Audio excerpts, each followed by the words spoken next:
Ushbu loyiha Xalq banki hamkorligida Jizzax viloyati Mirzacho'l tumani Ipak yo'li MFI'da amalga oshirilmoqda. Bu yerda qovun ko'chati ekilgan, maydoni hajmi 20 gektarni tashkil etadi.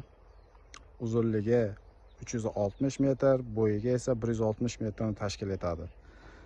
Bu yerdagi ekinlar zamonaviy usullar bilan parvarishlanmoqda. Hozirgi ekinlar qovun unib chiqqan holatda. Ekinlarni yetishtirish 60-70 kunni davom etadi. Yetishtirish jarayonida sug'oriladi, tabiiy va mineral o'g'itlar bilan oziqlantiriladi.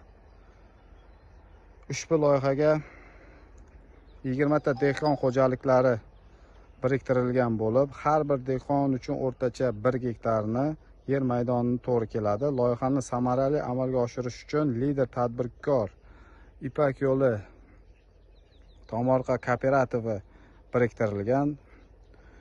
Kelajakdagi rejalar ushbu loyiha bo'yicha har bir gektardan 80-90 tonna, jami 100 tonnagacha hosil olish rejalashtirilgan. Mazkur ekin yig'ishtirib olingandan so'ng ikkinchi ekinga ham yuqori daromadli ekin turini ekish orqali yer egalarining daromadlari yanada oshirib boriladi.